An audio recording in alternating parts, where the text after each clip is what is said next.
בוצע פה תהליך פרלמנטרי, דמוקרטי, והטענה שלו היא שהצבא עצר את התהליך. זאת אומרת, וואו, אתה אומר לעצמך, האם יכול להיות מצב שמדינה דמוקרטית, יש כנסת נבחרת, הרי הכנסת היא הריבון במדינת ישראל, אנחנו במשטר דמוקרטי פרלמנטרי, האם יכול להיות שכנסת נבחרת מובילה חקיקה, ברור שיש הרבה אנשים שהיא לא מוצאת חן בעיניהם החקיקה הזו, אבל בסוף מי שעוצר את החקיקה זה עניין צבאי של אנשי צבא. זה מטריד מאוד, בטח אנשי צבא ששואלים את עצמם מה קורה פה. ואני באותו ערב שוחחתי עם אמיר אביבי, יושב ראש הביטחוניסטי, אמרתי לו, אני רוצה לעשות מחקר כדי להבין איפה באמת עומד הסיפור הזה, כמה הוא באמת מסוכן, ומה רמת התמיכה הציבורית וההבנה הציבורית לעניין. עכשיו בואו נתאר רגע את העניין כפי שהוא היה במרץ. במרץ אנחנו היינו עדים לתופעה של מכתבים של מתנדבים במילואים, שבו הם מצהירים או מאיימים בהסרת ההתנדבות למילואים, במידה וחוקי הרפורמה המשפטית יעברו. ודובר בעיקר על קצינים מחיל האוויר. זה היה הדבר המרכזי שדובר עליו, שפורסם. ראינו את דן חלוץ, רמטכ"ל ומפקד חיל האוויר לשעבר, מוביל את הדבר הזה, וראינו טייסים אגדיים שמדברים בפאתוס על הדבר הזה, וראינו את הדבר הזה הולך וצומח, וכאמור רגע השיא, זה הרגע שבו שר הביטחון בא ואומר, תקשיבו, צריך לעצור פה את הכל, המצב מסוכן. אני החלטתי לצאת למחקר, הוא אישר לי את המחקר הזה, וכל התקופה של פסח, כולל חול המועד, התעסקתי באיסוף נתונים, אני הפצתי שאלון אינטרנטי ברשתות החברתיות, ניסיתי להבין את רחשי הציבור באשר לסוגיה, השתתפו, אני אומר מהניסיון שלי, ואני מקיים מחקרים באמצעות רשתות כבר איזה 8 שנים, 1,200, יותר מ-1,200 איש בשבוע שעונים על שאלון, זה אומר שמשהו חזק מאוד קורה, כי המוטיבציה לענות היא מדד בעיניי לכמה הנושא בוער, והמוטיבציה לענות על השאלון הייתה גבוהה מאוד, ולא רק זה, בשאלון יש מקום שבו אתה יכול להשאיר את הפרטים לטובת רעיון טלפוני, ויותר מרבע השאירו את הפרטים שלהם, שגם זה נתון מדהים. אני יכול להגיד לך 2 נתונים מאוד מאוד משמעותיים שעלו בממצאי המחקר הזה. נתון אחד, ש40% מקרב המשיבים תומך ברעיון הזה, וזה דרמה ענקית בעיניי. ואחר כך דבר נוסף שעלה, זה שיש קשר מאוד מאוד בולט ומובהק מדעית, שככל שאתה מתרחק במגורים שלך מגוש דן, אתה מתנגד לתופעה של מרד ההתנדבות הזה. זאת אומרת, מדובר פה באירוע שהוא אירוע חברתי מאוד מאוד גיאוגרפי, באיך שהוא נראה, והייתי אומר שזה אירוע של מדינת חדרה גדרה נגד השאר. רגע, תגיד לי עוד פעם, לגבי 40%. מה היה 40%? שהתנגדו או שהסכימו? שתמכו ברעיון הזה של ביטול התנדבות למילואים כאקט מוצדק מבחינה מחאתית. ורוב ה-40% זה גוש דן. כן, ואתה רואה פה בצורה מובהקת, כן? אני מדבר איתך על מעל 1,200 משתתפים, אתה יכול לבדוק, אני חילקתי את זה ל4 קטגוריות גיאוגרפיות. אני רוצה רגע אחד, לפני שנמשיך חזרה לדרום, כרמטכ"ל, האמת כשר ביטחון לכאורה, הייתה לו פגישה עם אבו מאזן, באמצע שנת 22 אם אני לא טועה, ואז הוא מבצע כל מיני פעולות בונות אמון, בין השאר הורדת מפלס הנוכחות של צה"ל בצפון השומרון, דבר שהרגשתי אותו על בשרי מאירוע שניצלתי ממנו בנס. האם אנחנו לא רואים פה איזושהי קונספציה? מישהו שבעצם מתנהל מתוך ראייה ביטחונית, שבסופו של דבר הובילה אותנו לאן שהגענו. כל מי שרואה ברשות הפלסטינית ישות שאפשר לסמוך עליה, בעיניי חי באשליה. אני מניח שהמהלך שבוצע בפגישה הזאת היה מהלך שבא מתוך אינטרס פוליטי. אני לא חושב ששר ביטחון צריך להיפגש עם ראש ישות, שר ביטחון צריך להיפגש עם מקביליו, אם יש כאלה. וכבר אז טענתי שפה יש איזשהו מהלך שבעיניי הוא לא מחויב למציאות. אני לא מכיר ששר ביטחון במדינת ישראל עושה מפגשים ברמה המדינית עם מנהיגים של ישויות אחרות. שר ביטחון צריך להתעסק בביטחון, ואם אבו מאזן חפץ בפגישה, המקביל שצריך לפגש איתו הוא ראש ממשלת ישראל, אם ירצה בכך או לא. זה לא תפקידו של שר ביטחון בעיניי. אז אולי באמת כל הגישה הזאת וההסתכלות הזאת בהיותו שר ביטחון גבתה מחיר ביטחוני בסופו של דבר. מאוד יכול להיות שכן, כי מרגע שאתה נפגש עם המנהיג של הצד השני, שהוא מנהיג של כנופיית אויב, כן, בואו לא נתבלבל, אני חושב שיש בזה איזשהו מסר. בפגישה הזאת כנראה הם לא רק שתו קפה, הם הגיעו לכל מיני הבנות. אגב, אני לא יודע, וגם לא פורסם מה עלה בפגישה הזאת, ומה התוצאות האופרטיביות שלה, ואני אומר שזה אומר הרבה. כשלא מספרים, אז כנראה יש סיבה לא לספר. אתה רגוע לגבי היכולת של ישראל לספק תמונת מודיעין מספיק טובה עבור מנהיגיה? לא, אני לא רגוע בכלל, אני לא רגוע בגלל מה שראיתי במערכת, אני נלחמתי במערכת הזאת בהרבה מובנים, הרבה שנים, אני גם דיברתי על זה בכל מיני מקומות, כמעט היחיד שמוכן לדבר על זה, כי יש איזה קשר שתיקה שכולם מפחדים לדבר, במדינה הזאת באופן כללי, ואני לא מוכן לזה, כי הילדים שלי הם פה חלק מהעניין הזה, והעתיד שלהם בארץ הזאת, אז אני מאוד מודאג, ואני קורא לכולם להיות מודאגים, לא רק מהדרג הפוליטי, שגם ממנו אני מאוד מודאג, אלא גם מהמפקדים, כן, אלה עם המדים והדרגות הגבוהות, והאנשי שב"כ, המסתוריים והמוסד, תבדקו טוב טוב, ושוב, גם לי יש חברים שיצאו מהשב"כ וסיפרו לי, אל תאמינו לכל דבר שאומרים לכם, גם אם זה איש ביטחון, הוא ראוי לקבל ביקורת, בדיוק כמו שאני מבקר את הפקיד במשרד הממשלתי, הרמטכ"ל צריך לקבל ביקורת, וזה שאין פה שום מנגנון בסוף, שלהפך, יש כאן שרי ביטחון שעובדים ביחד עם הרמטכ"ל, הכל בתוך קליקות סגורות ששומרים אחד על השני, זה חד משמעית יביא אותנו לעוד אסונות ביטחוניים. אנחנו התרענו והתעלמו מאיתנו. אני רוצה שתבינו עד כמה המחדל הזה, שזה אפילו לא מחדל, זה הרבה יותר מזה. אני ערה לכל מה שהולך פה. אני באמת מקווה שכל עם ישראל יתעורר למה שהולך פה. שזה הרבה יותר ממחדל. אם יתעלמו ואמרו, הגזרה בסדר, לא. מעניין. גורם לך לחשוב, לא? Is getting really bad, and it's because there was a decision made to have a security stand down on the 7th of October for 7 hours on the southern zone of Israel up against the fence line of Gaza Strip. And I'm telling you folks, that wasn't done out of happenstance. That's not a coincidence. Somebody made that decision. אי אפשר להציג את זה אחרת. עוד לפני ה-7 באוקטובר צה"ל שם את ידו על חוברת שהתוכנית לכיבוש אוגדת עזה, שהיא מפרטת בצורה מדהימה, אולי אפילו מבעיטה, את התוכנית של החמאס, שהתוכנית כוללת כיבוש של כל הבסיסים ושל כל המוצבים באוגדת עזה, חדירה לתוך הקיבוצים והמושבים שבאזור, חטיפה של תושבים, הריגה של התושבים, כחלק ממהלך שיותר רחב, שבהמשך גם חדירה לסדרות, חדירה לנתיבות, חדירה לאופקים, שלצערנו כל זה התממש לחלוטין מילה במילה. והתוכנית גם לא רק מפרטת מה הוא מתכנן לעשות, אלא גם איך לעשות, באמצעות טילי נ"ט, באמצעות רחפנים, באמצעות מצנחי רכיפה, טנדרים, אופנועים, במקביל לשיגור של אלפי פצצות מרגמה ורקטות. ככה מפורטת התוכנית שהייתה בידי צה"ל עוד לפני התקיפה. התוכנית גם אמרה איך אנחנו נגרום לזה שצה"ל לא יהיה מוכן. והתוכנית מדברת על הרדמה של צה"ל באמצעות זה שיהיה הפגנות על הגדר, ככה שהם יתרגלו לכך שכוחות יהיו על הגדר, לא יתרגשו מכך שחמאסניקים נמצאים על הגדר. ומעבר לכך גם תרגילי הסדרה, שצה"ל והדרג המדיני ירגיש שהנה אנחנו הולכים לקראת הסדרה, אנחנו מנהלים מגעים, כאשר כל אותה תקופה החמאס מכין את אותה מתקפה של התוכנית לכיבוש אוגדת עזה. באיזשהו שלב צה"ל הבין שזה לא רק תוכנית תיאורטית, סתם תוכנית דמיונית, אלא שהיא גם מתורגלת בפועל. התוכנית הייתה תורגלה על רטוב בירי חי שכלל שתי פלוגות נוח'בה שמתרגלות את אותה תוכנית שהיא מציינת, שאנחנו עכשיו מתרגלים כיבוש של קיבוץ שהוא חלק מהתוכנית הגדולה שמוזכרת בחוברת. והיה טיל נ"מ חי שנורה במסגרת התרגיל הזה, ועוד דברים שכאלה. והקצינה אפשר לומר שחשפה את העניין, שהייתה מעורבת בעניין, התריעה בפני הדרגים הבכירים. היא אמרה, יש פה דברים שאי אפשר להתעלם מהם.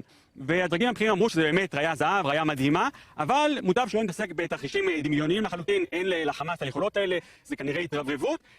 ובפועל עמדתה של אותה קצינה לא התקבלה, היא הזהירה, אנחנו חוגגים במחאות, מציינים 50 שנה לאותה קונספציה של מלחמת יום כיפור, מוטב שאנחנו לא נשגה בעצמנו באותה קונספציה, נציין שהעמדה שלה, שוב, לא התקבלה. וכעת השאלה היא איך מול כל כך הרבה ראיות, מול כל כך הרבה התראות, לא רק מה שהתצפיתניות ראו, אלא שהיה בידינו את התוכניות של החמאס, עדיין כתובות בחוברת ממש אתה אומר זה. דבר מדהים. כן, כן, אז זה משהו שלא מובן, וכמובן שהשאלה, אחת השאלות היא עד כמה גבוה זה הגיע, האם זה נשאר בדרג של הצבא, או שהגיע גם לדרג המדיני עד לראש הממשלה, וזה תשובות שאנחנו בטוחים שעוד יתבררו עד תום. חוברת כתובה, עוד קצינה שמטריעה ומטריעה, אני ועדיין היינו חושב במצב הזה. שבתשעת החודשים שקדמו למתקפה, לא היה שום קו אדום שהחברה הישראלית לא חצתה. התחושה הייתה של חברה מתפוררת, וכאוס מוחלט. ואני תולה את זה בצד אחד, שלא יהיה ברור, אני לא בא ממקום של האום. אני חושב שהכיוון, האנשים שאני תולה בהם את זה בצורה ישירה, ואני לא מכחיש את זה, זה אהוד ברק, שקמה ברסלר, וכל הקבוצה שמסתובבת סביבה. מארגני הרפורמה, המחאה נגד הרפורמה. כן, ככה קוראים מחאה. זה כאן היה ניסיון של הפיכה, בסופו של דבר, ניסיון של הפיכה צבאית אפילו. ב7 לאוקטובר לא היה צבא פשוט. בדרום לא היה צבא. אני לא יודע איך להסביר את זה, אתה מבין? אפילו הצבא החדלוני ביותר, הטעויות הגדולות ביותר, לא מעלות על הדעת שצבא לא יהיה בכלל. כמו שאני הבנתי, הצבא הופיע בסביבות 2, ואולי אחרי זה, אני לא יודע מה זה היה. אי אפשר לדעת, זה דבר שככל שאתה חושב על האירוע הזה, זה נראה לך משהו מפלצתי, אבל זה לא מחדל. זה לא כמו מלחמת יום כיפורים, זה משהו שאני לא יכול להסביר אותו. אני מודה, אני לא יודע, אבל אני משוכנע שהוא קשור למה שהיה ב9 חודשים לפני כן. דברים היו נורא, מה שקרה במחאה היה נורא. הדברים שננקטו, האמצעים שננקטו, האיומים שנשמעו, כן, ההמרדה, תשמע, המחאה עשתה בהמרדה גלויה, אנשים עלו על במה, שבוע אחר שבוע, והם המרידו את הצבא, אמרו לאנשים לא להתגייס. ולא רק שהם עשו את הדבר הזה, הם גם התגאו בזה שזה עובד, אתה מבין? כל הדברים האלה לא יכולים להיות ללא השפעה. עכשיו, להגיד לך שאפשר היה לחשוב מעשה זוועה שואתי בכיוון הזה, לא, אבל בדיעבד אנחנו כולנו חכמים, בדיעבד אני אומר, כבר אז היה ברור שיהיה לזה מחיר כבד. אני לא מנסה... הייתה חשיפה מאוד חשובה של הקול היהודי בתחילת השבוע, שלפיו אנחנו רואים שיש באמת חיבור הדוק בין מחלקת המדינה האמריקנית לבין פעילי BDS שפועלים בשטח ומעוררים פרובוקציות כדי לצלם את כוחות צה"ל, ואם אפשר גם אזרחים ישראלים ביהודה ושומרון באור מביך, או מזווית מביכה שמכפישה אותם. ואנחנו ראינו, לפי החשיפה של הקול היהודי, שיש חבורה של פעילי ISM. אם אתם זוכרים את החשיפה של עד כאן וצבי יחזקאלי בערוץ 13 לפני מספר חודשים, על השתולה של עד כאן בתוך ISM, International Solidarity Movement, אז אנחנו מבינים שמדובר בארגון שמתחזה להיות ארגון זכויות אדם, אבל בעצם ארגון חזית הסברתית, לוחמה פסיכולוגית ופוליטית של חמאס, ממומן על ידי חמאס, באמצעות ראש חמאס באירופה. הקיצור, אז פעילי ISM הם אלו שביצעו ב-2003 את הפיגוע במייקס פלייס, והם סייעו אינספור פעמים במהלך מלחמת אוסלו בשנות ה-2000 למחבלים להגיע, להניע, לברוח מזירות טרור. והארגון הזה שיש לו ממש דם על הידיים, זה ארגון שיש קשרים בינו לבין מחלקת המדינה? כן, אז מה שאנחנו ראינו, שאחרי ה7 לאוקטובר, ראשי הארגון הריעו לחמאס על השחיטה. פול ארודי, שהוא אחד מהמייסדים, יושב בסן פרנסיסקו, הוא הוציא בעמוד הפייסבוק שלו איזה תרועות והבעת שמחה אדירה ושביעות רצון מהשחיטה של חמאס. פול ארודי, מה שקרה, הוא איראני שהגיע לארצות הברית, אני מניחה שהוא שינה את השם שלו לפול, בכל מקרה, אז הוא תומך באסד, הוא תומך באיראן, הוא תומך בחמאס, והוא אחד מהראשים של ISM. עכשיו, יש פעילי ISM שנמצאים גם באזור בנימין, גם באזור השומרון, ויש להם מוקד פעילות בדרום הר חברון.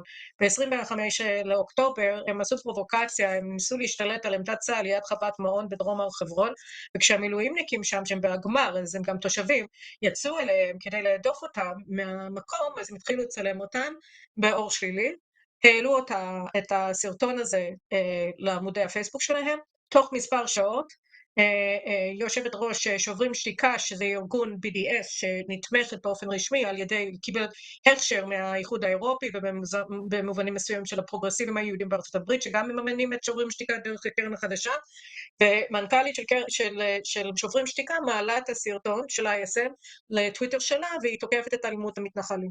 עכשיו, זה לוקח בערך שבריר שנייה שהפוסט שלה מגיע לארצות הברית, בתוך זמן קצר הוא מגיע כמובן לסטייט דיפרטמנט, שבמחלקת המדינה יושב אחד בשם האדי עמר, שהוא השליח המיוחד לפלסטינים, זה בן אדם עם קשרים ענפים עם ארגוני BDS, ובמיוחד עם חמאס ועם קטאר, הוא ישב בדוחה במשך איזה 2-3 בתקופת ממשל ביידן בקצרה, הוא כתב שם ב-2018 נייר עמדה שקרא לארצות הברית לשנות את חוקי הטרור כדי שהיא תוכל לממן את חמאס באמצעות מלכ"רים שפועלים בעזה, והוא קרא להקמת ממשלה משותפת של רש"פ וחמאס בראשות הסגן חמאס. אני חושב שזה ישתנה בעוד שנה. עוד דבר שמפליא אותנו הישראלים, אנחנו שומעים על איזה פרשייה, או אפילו יותר, של מציאת אנשים תומכי איראן בתוך הממשל האמריקאי, שעובדים אפילו כמדומני במשרד ההגנה, ושלא, כשגילו את זה, לא כאילו שלחו אותם הביתה ושלום, אלא הם עוד ממשיכים לעבוד שם. תוכל ציפה להסביר לנו, א', מה קרה, ואיך זה ייתכן בכלל, איך אפשר להבין את זה? זה סיפור לא יומן, אוקיי? קודם כל, צריך להבין, הצופים צריכים להבין שממשל ביידן זה בעצם המשך של ממשל אובמה. ואובמה הביא לתוך הממשל שלו לא מעט אנשים שהם היו פרו-איראנים. אובמה עצמו שהוא רץ לנשיאות ב-2008, אמר שהוא רוצה לעשות דף חדש בין ארצות הברית ואיראן, ובאמת הוא התחנף לאיראנים, וגם גרם לכל הסיפור של האביב הערבי, גרם המון נזק, ואחרי נתניהו שכנע את הממשל בארצות הברית וגם כל העולם להטיל סנקציות על איראן בגלל הפיתוח המשק הגרעיני שלהם, אובמה בתוך שנתיים הפך את זה להסכם הגרעיני המפורסם בין ארצות הברית ואיראן. והוא הכניס אנשים, במיוחד איש כמו רוברט מאלי, אני לא יודע מה מכיר את השם הזה, זה איש, הוא יהודי, והוא אנטי-ישראלי מובהק, פרו-איראני, והוא נבחר על ידי ביידן, שביידן נכנס לתפקיד ב-2021, הוא הכניס את רוברט מאלי חזרה לתוך הממשל, והוא הפך אותו להיות בעצם השגריר המיוחד של ארצות הברית לעניין איראן. והוא, מאלי, הכניס קבוצה של, אין מילה אחרת, מרגלים איראנים בתוך הממשל ביידן. ומאלי עצמו כל כך היה חמור בהתנהגות שלו שהוא פוטר, בגלל ההסתבכות והקשר שלו עם האיראנים. זה המצב כרגע. אבל אלה שהוא הביא יחד איתו לתוך הממשל, שעדיין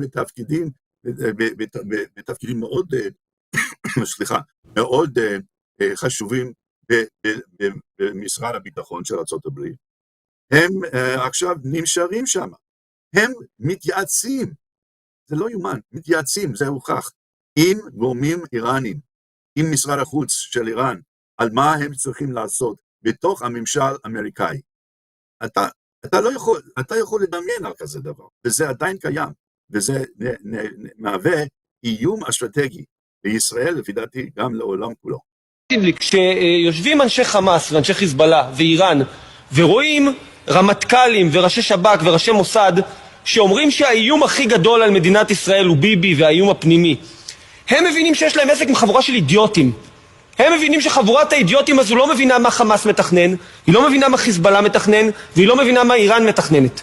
כשהם רואים ראש שב"כ מדבר ככה, וכשהם רואים רמטכ"לים וגנרלים מדברים ככה, הם אומרים, האנשים הללו שעומדים בראש זרועות הביטחון של ישראל לא מבינים איפה הם חיים. הם לא צריכים יותר מזה, הם לא צריכים יותר מזה כדי להבין שאין למערכות שלנו מושג איפה הן חיות. אגב, אני רוצה להסביר לך. We're joined now by Lieutenant General Keith Kellogg. Sir, is Israel winning the ground war? Hi, Stuart. Thanks for having me this morning. Yes, they are. And I think they're doing a pretty good job with it. They've now moved to the south. They're in the intent of eradicating Hamas.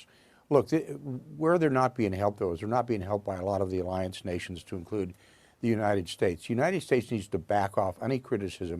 This is a tough fight for Israel. To me, it's an existential fight for them, the eradication of Hamas.